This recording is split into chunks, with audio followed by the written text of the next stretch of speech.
एक की वजह से दो घर खराब होते।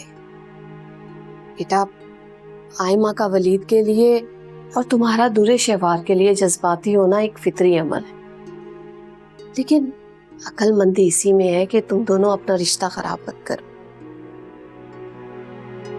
घर हमेशा सब्र और बर्दाश्त से बसते हैं।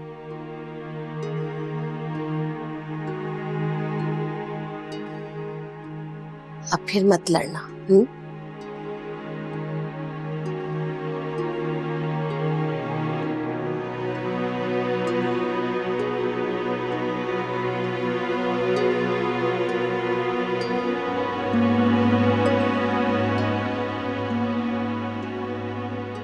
आई एम सॉरी, मैंने उससे में कुछ ज्यादा बोल दिया। हमें ठीक कह रही थी, वट्टा सट्टा है, लेकिन जरूरी तो नहीं कि हम लड़े। मैं नहीं लड़ रही थी, भाभी को इस बात का एहसास दिलाने की कोशिश कर रही थी कि अगर आजमाइश है तो इसका इल्जाम दूसरे पर लगाकर उसको जिंदा दरगोर ना करे।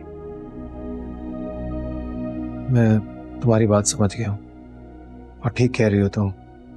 वलीद को मैंने खुद खेल्ट में देखा है, लेकिन ये बात दुरे शहवार को समझाना बहुत ज़रूरी है कि उसकी वजह से वलीद डिप्रेशन में जा रहा है। समझने के लिए एहसास का होना ज़रूरी है, लेकिन भाभी तो शायद एहसास के करीब भी नहीं जाती। आयमा प्लीज़ इतनी बदगुमानी मत पालो। हम कोशिश करेंगे कि दुरे शहवार को इस सारी बात समझ आए। I wish. देखा, तुमने बातों बातों में जता दी है। क्या? यही कि तुम्हें इस घर में बहुत कॉम्प्रोमाइज करना पड़ता है। जो सच था वो कह दिया, लेकिन इन हालात को मोहब्बत में कैसे बर्दाश्त करना ये भी सीख रहे हैं। शायद मैंने तुमसे शादी करके तुम पे जुल्म किया है। नहीं, बात अपने हिस्से का सुख उठाने की होती। भाभी इस छोटे से घर से जाके हमारे बड़े घर को अपने साथ बेसुकून कर रही,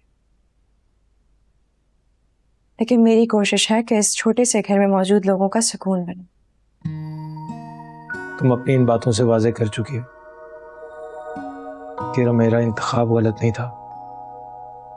गमा सलामत रहे। सुलह? जंग कब थी?